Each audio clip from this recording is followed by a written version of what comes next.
At the time of admission of a partner Suresh, क्या एक नया पार्टनर हमारे बिजनेस में आया, उसका नाम क्या है बेटा?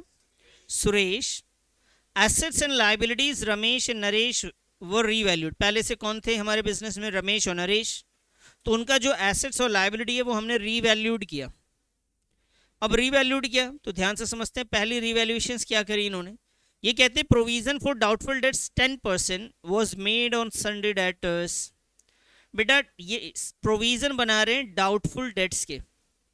डाउटफुल डेट्स का मतलब होता है कि आपको लगता है जो डेटर आपका है ना, उस डेट वो जो डेटर आपका है उसमें से आपको डाउट लग रहा है कि वो 10% आपको पैसे नहीं मिलेंगे, उससे हम लोग प्रोविजन बनाते हैं।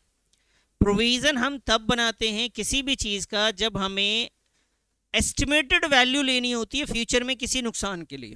एस्टिमेटेड वैल्यू एग्जैक्ट नहीं पता आपको, एस्टिमेट आप कर रहे हैं, अंदाजा लगा रहे हैं कि ऐसा नुकसान हो सकता है। जैसे आप मान लो 80 नंबर का पेपर करके आए और आपने घर पे हिसाब किताब लगाया और आपको लगा कि 2-4 जगह मैंने छोटी बहुत गलती करी है, तो हो सकता है कि 75 आ जाए। तो 5 मार्क्स के आपने क्या बनाए? एस्टिमेशन बनाए कि आपको नहीं मिलेगा। इसको आप क्या बोल सकते हैं? प्रोविजन बनाया हमने। क्या बनाया? प्रोविजन। एग्जैक्ट जिसमें क्लियर है उसके लिए प्रोविजन नहीं बनाया जाता, जिसका अंदाजा आप लगा रहे हैं उसके लिए आप प्रोविजन बनाएंगे। तो यहाँ पे प्रोविजन आपने लगाया कि 10% ऐसे डेटर हैं जो हमें पैसे नहीं देंगे, उस पर हमें डाउट है। तो बेटा ये डेटर का मतलब आपका पैसा किसी बंदे के पास बाकी है और उस पर कितने पैसे बाकी हैं? टोटल 50,000। अब आपको लग रहा है कि वो 10% नहीं देगा, तो आपके लिए फायदा है नुकसान है? तो 5,000 का नुकसान हुआ। और मैंने आपको थोड़ी देर पहले बताया कि बाबूजी जब भी नुकसान होगा तो रीवैल्यूएशन अकाउंट को क्या करना है सर? रीवैल्यूएशन को डेबिट करना है। क्लियर है जी? तो इसकी जर्नल एंट्री अगर मैं बनाऊं तो इसमें बताओ इसकी वजह से रीवैल्यूएशन अकाउंट क्या होगा? बोलो तो। रीवैल्यूएशन अकाउंट क्या होगा बेटा? डेबिट होगा। क्यों होगा? क्योंकि हमें क्या हो रहा है? लॉस हो रहा है। तो जब भी लॉस होगा तो रीवैल्यूएशन अकाउंट डेबिट होगा। तो प्लीज़ फॉर्मेट बना लीजिए और स्टार्ट करिए मेरे साथ साथ। इसको मैं कॉपी कर लेता हूँ यहाँ से।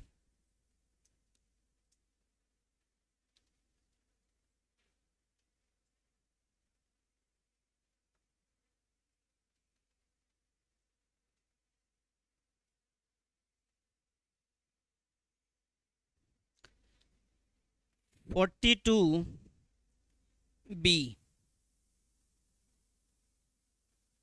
42B में ए पार्ट,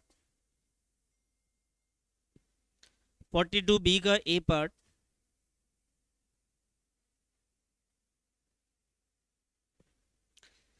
तो भाई हमें सबसे पहले 42A में 42B के ए पार्ट में हमारा नुकसान हुआ, नुकसान की वजह से रीवैल्यूएशन डेबिट हो जाएगा। तो बच्चे हम जर्नल एंट्री करेंगे।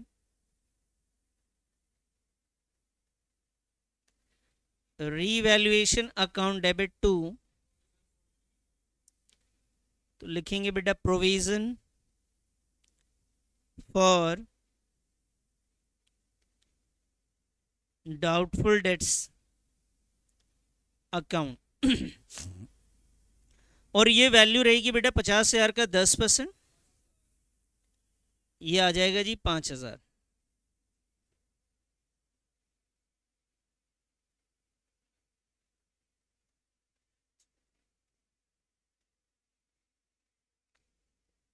Narration being provision for doubtful debts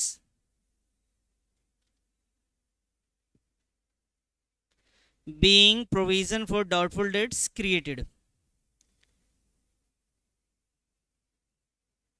being provision for doubtful debts created। बताइए जी, फर्स्ट जर्नल एंट्री आपको अच्छे से समझ में आ गई सर? देखिए जर्नल एंट्री के वक्त आप बहुत सारे लॉजिक लगाते हैं, आप रूल्स भी याद होते हैं, गोल्डन रूल्स भी याद है, मॉडर्न अकाउंटिंग एसेट्स इंक्रीज हुआ डिक्रीज हुआ, वो वाले भी रूल लगा के जर्नल एंट्री कर सकते हैं आप। लेकिन वहाँ पे हर बार आपको सोचना पड़ रहा है। यहाँ पे क्या है कि मैंने जो तरीका आपके लिए ढूंढा है वो बहुत आसान सा तरीका है। वरना तो आप ये भी सोच सकते हैं provision for doubtful debts liability होता है, लाइबिलिटी इंक्रीज होगी तो क्रेडिट होगा, इस तरीके से भी सोच सकते हैं। वरना ये डायरेक्ट वाला मेरे को पसंद है कि आसानी से चीज़ें आ जाती हैं आपको। देखिए बेटा नेक्स्ट, क्रेडिटर्स वर रिटर्न बैक। सबसे पहले आपको मीनिंग समझना होगा कि क्रेडिटर कौन है। बेटा क्रेडिटर वो बंदा होता है जिससे हमने गुड्स क्रेडिट पे परचेज किया होता है। हमने किसी से सामान उधार में खरीद रखा है, और जो सामान उधार में खरीद रखा है तो इसका मतलब उसे पैसे चुकाने हैं। ये मेरे लिए क्या है बेटा, ये लाइबिलिटी है। अब लाइबिलिटी को आपको पैसे चुकाने थे, रिटर्न बैक। रिटर्न बैक का मतलब है कि आपको इतने पैसे अब पे नहीं करने हैं, अपने बुक से इतना हटा दीजिए। तो 5,000 रुपये अगर मुझे क्रेडिटर को देने थे और वो अब नहीं देने, तो मेरे लिए नुकसान है या फायदा है? ये तो फायदा हो गया सर। और फायदा हो गया तो मैंने क्या बताया था, जब प्रॉफिट हो तो रीवैल्यूएशन क्या होगा सर, क्रेडिट हो जाएगा। आइए जी, तो इसमें हम लोग जर्नल एंट्री लिखेंगे।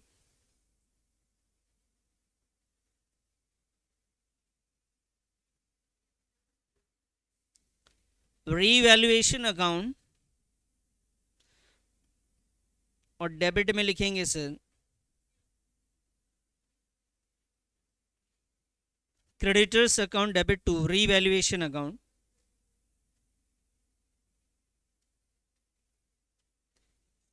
Creditors account debit to revaluation account.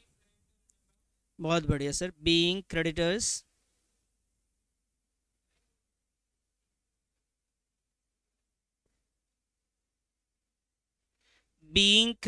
written back,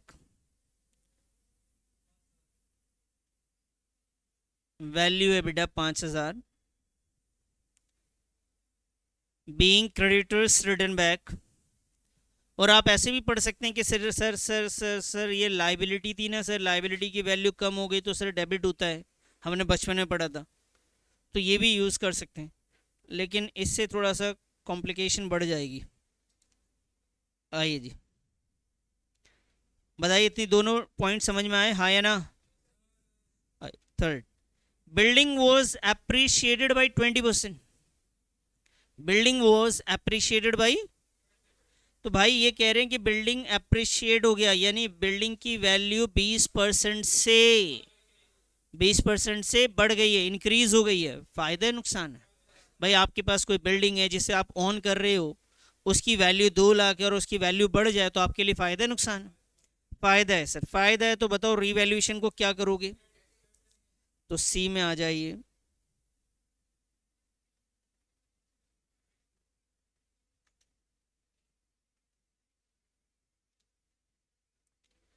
building account debit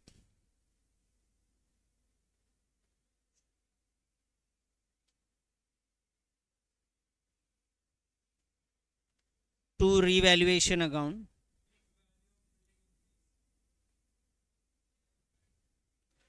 total value कितनी की थी बेटा, कितना परसेंट बढ़ रहा है?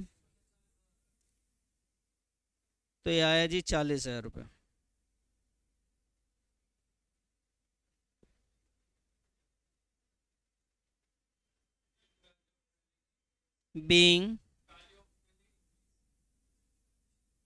being value of building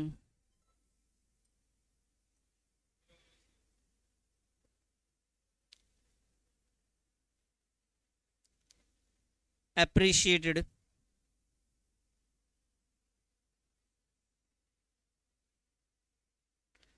सी हो गया जी।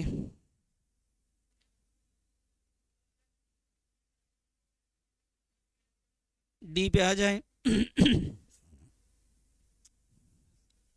Unrecorded unrecorded investment. बेटा अनरिकॉर्डेड मतलब ये पहले से मेरे हिसाब किताब में नहीं था। मैंने आपको एक एग्जांपल बताया था अनरिकॉर्डेड इन्वेस्टमेंट या एसेट्स का, कि आपको घर में बेड के नीचे अगर 100 रुपये मिल जाए, जो कि आपके हिसाब में कभी था ही नहीं, अब वो 100 रुपये आ गए, तो बताओ ये फ़ायदा है नुकसान? तो ऐसी कोई इन्वेस्टमेंट है, किसी कंपनी में आपने शेयर्स खरीदे थे, आप खुद ही भूल गए खरीद के, बाद में आपको दिखा कि अरे ये तो 15,000 का कोई इन्वेस्टमेंट है मेरा। अनरिकॉर्डेड, पहले से बुक्स में नहीं था, लेकिन अब बुक्स में आपको लिखना है ये। अब आप बताइए एसेट्स आपका इन्वेस्टमेंट तो क्या है बेटा, ये एसेट्स है। एसेट्स की वैल्यू बढ़ रही है, फायदा नुकसान है? फायदा है सर। तो क्या एंट्री करनी चाहिए बताओ? प्रॉफिट होगा तो रिवैल्यूएशन क्रेडिट होगा, नुकसान होगा तो रिवैल्यूएशन डेबिट होगा। तो प्रॉफिट है भैया, रिवैल्यूएशन क्रेडिट करेंगे। इन्वेस्टमेंट को डेबिट करेंगे।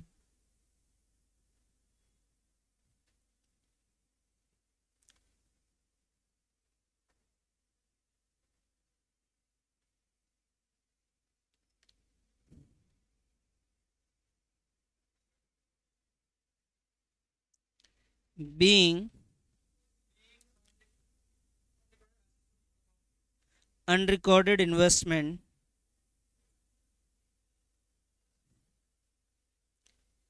to be accounted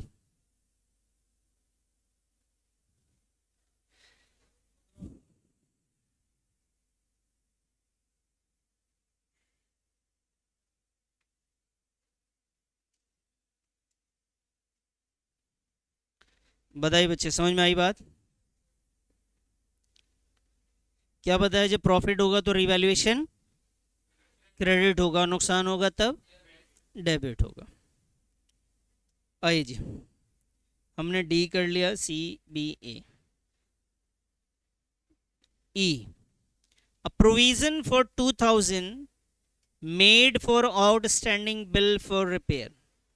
कह रहे जी एक बिल है रिपेयर का जो कि आउटस्टैंडिंग है। आउटस्टैंडिंग इसका मतलब आपने पे अभी तक नहीं किया, और जो आपने पे नहीं किया तो ये तो आपके लिए क्या है बेटा, ये लाइबिलिटी है। कह रहे हैं इसके लिए आपको प्रोविज़न बनाना है कि आपको पे करना पड़ सकता है कितने का, 2000 रुपये का बिल आपको पे करना पड़ेगा रिपेयर के चक्कर। तो ये फ़ायदा है नुकसान है सर? ये तो नुकसान हो गया सर। नुकसान हो गया तो रीवैल्यूएशन क्या होगा?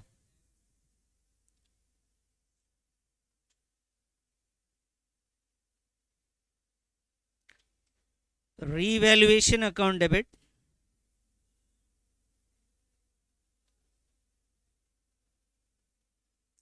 Provision for outstanding bill for repair. Sir इतना बड़ा लिखें, पूरा खानदान लिखो, कोई मसला नहीं सर। आपका क्या जा रहा है बताओ?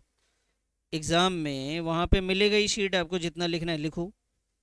Being provision for outstanding bill created, कितना बेटा, वैल्यू कितनी है?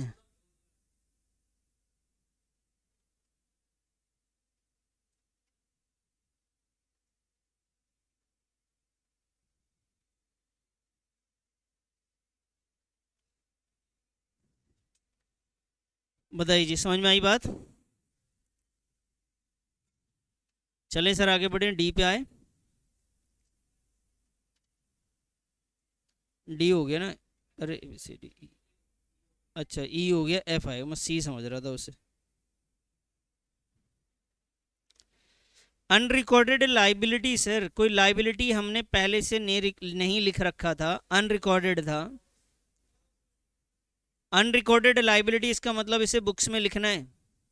अब वो लाइबिलिटी किससे रिलेटेड है? टुवर्ड्स दी, भाई साहब सप्लायर कौन होते हैं? सप्लायर वो बंदा जिन्होंने आपको सामान दिया है और आपने उससे सामान उधार में ख़रीदा है। तो इसे हम लोग क्या बोलेंगे सर? क्रेडिटर्स। क्या बोलेंगे? तो भाई आपका जो क्रेडिटर है वो इंक्रीज हो गया, कितने से? 3000 से। फ़ायदा नुकसान? बोलो अनुज। नुकसान है तो रिवैल्यूएशन, रिवैल्यूएशन डेबिट होगा सर। आओ जी,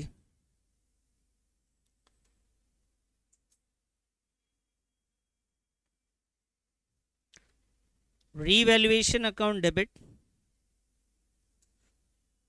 to sundry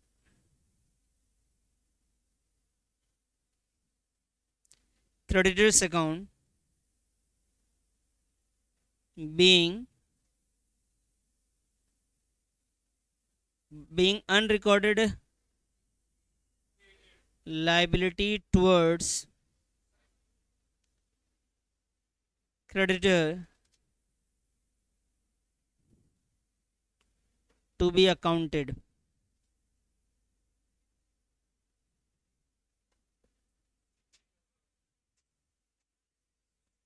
और वैल्यू है बच्चे 3000। बधाई जी, समझ में आया। चलिए अब नेक्स्ट क्वेश्चन पे, कर लिया सब लोगों ने।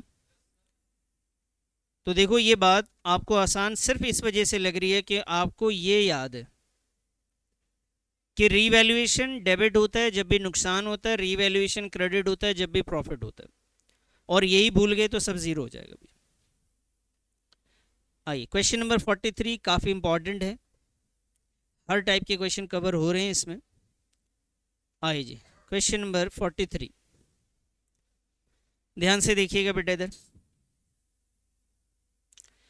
पास journal entries to record the following transaction on admission of Manoj partner in a journal और लीना और रोहित। अच्छा एक चीज़ मेरा यहाँ पे रह गया 42B में, आप 42B को ध्यान से देखो। तो यहाँ पे नया पार्टनर का नाम क्या था बेटा, और पुराने पार्टनर्स का नाम? तो रमेश और नरेश कितने प्रॉफिट शेयर के लिए पार्टनर थे, क्या ऐसा कहीं मेंशन है? क्या मानेंगे फिर? जब प्रॉफिट शेयरिंग रेशियो गिवन नहीं होता तो हम लोग मान के चलते हैं बच्चे इक्वल है, यानी रमेश और नरेश इक्वल प्रॉफिट को शेयर करेंगे, और उसमें नया पार्टनर आया तो खैर ये दो पुराने पार्टनर्स हैं, आपस में प्रॉफिट कैसे शेयर करेंगे बेटा? 1:1। तो जब भी पार्टनर्स, अगर किसी जर्नल एंट्री, रिवैल्यूएशन की जर्नल एंट्री बोली जाए और उसमें पार्टनर्स के नेम गिवन हो, तो आपको प्रॉफिट लॉस निकाल के उसे बांटना भी चाहिए। बस समझ रहे हैं? प्रॉफिट लॉस को निकाल के उसे क्या कर देना चाहिए? डिस्ट्रीब्यूट। तो वो भी एंट्री हम सीख लेते हैं साथ में। चलिए ये एंट्री हम लोगों ने करी, इसमें से ढूंढते हैं प्रॉफिट कितना हुआ, लॉस कितना हुआ। तो एक एक करके चुनेंगे सर, ध्यान से देखिएगा बेटा। ये रीवैल्यूएशन यहाँ पे आपको डेबिट दिख रहा है, बता सकते हो ये प्रॉफिट है या लॉस है? तो लॉस है 5000 का। फिर आप यहाँ बताओ ये क्या हो रहा है? तो हमने ऐसा करते हैं पहले लॉस लॉस लिख लेते हैं, फिर प्रॉफिट प्रॉफिट की बात करेंगे। तो भाई रीवैल्यूएशन में जो हमें लॉस हुआ है वो कितना हुआ? फिर लॉस लॉस बताओ, ये भी लॉस है ना? कितना हुआ लॉस? तो 5 + 2 कितना हो गए? अभी बताओ ये कितने का लॉस है टोटल लॉस? तो 10,000 का तो हमें लॉस है बेटा, 10,000 का लॉस है। अब ये लॉस कैसे पहचान रहे हैं हम लोग, क्या है लॉस? रीवैल्यूएशन डेबिट है, इसका मतलब लॉस है। क्लियर इतनी बात? चलिए याद रहेगा लॉस है 10,000 का। अब आइए से प्रॉफिट को ढूंढते, इसमें प्रॉफिट है क्या? यहाँ बताओ 5,000 का प्रॉफिट, इसमें बोलो 40 + 5 45,000 + 15 60,000 60,000, तो 60,000 का प्रॉफिट है और 10,000 का लॉस है। तो बताओ ना बेटा नेट प्रॉफिट कितना बचा, बोलो। अब बताओ 50,000 का प्रॉफिट है, ये प्रॉफिट क्रेडिट में है या डेबिट में? क्रेडिट में है। अगर मैं बांट दूंगा तो क्या अभी भी रहेगा? भाई मान लो आपके सामने एक मिठाई का डब्बा पड़ा हुआ है, अगर बढ़ जाएगा तो सामने रहेगा। तो अभी तक प्रॉफिट किस में था? क्रेडिट में। बढ़ जाएगा तब उसे खत्म होना पड़ेगा। तो क्रेडिट से उसे खत्म करने के लिए बांटने के टाइम पे आपको उसी प्रॉफिट को डेबिट करेंगे। तो आप लिखेंगे सर रीवैल्यूएशन अकाउंट डेबिट, और ये प्रॉफिट किसको बढ़ जाएगा? पुराने पार्टनर्स को बढ़ता है बच्चा। किसको? पुराने पार्टनर्स को। नाम क्या है सर? रमेश और नरेश। यहां आएगा जी रमेश कैपिटल अकाउंट, रमेश के बाद बोलो Naresh capital account,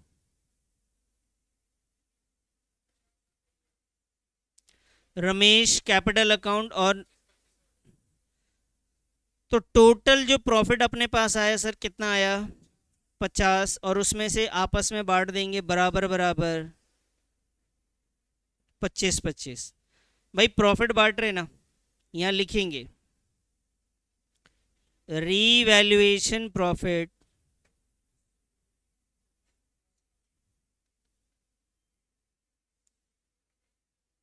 distributed in old ratio, being being revaluation profit distributed in old ratio. Clear है सर? अरे बोलो ना यार। चलो जी अब चल सकते हैं नेक्स्ट क्वेश्चन पे। इसमें आत्मा अटकी हुई थी, इसलिए मुझे यहाँ पर रुकना पड़ा। आओ जी, नोट कर लिया। Question number 43। आओ जी बच्चा पार्टी, यहाँ पे देखो पार्टनर्स का नाम, पुराने पार्टनर्स का नाम लीना और रोहित, और नए पार्टनर्स का नाम, यहाँ पे भी पार्टनर्स ने बताया नहीं प्रॉफिट कितना, शेयर कितना है, क्या बोलेंगे? इक्वली। अभी फिर से याद करो तो बताओ ना, रीवैल्यूएशन डेबिट कब होता है भाई? जब, वेरी गुड। रीवैल्यूएशन क्रेडिट कब होता है बोलो? जब क्रेडिट, प्रॉफिट होगा तो क्रेडिट होगा, लॉस होगा तब डेबिट होगा जी। आइए बेटा 43, value of furniture is to be increase by 10,000।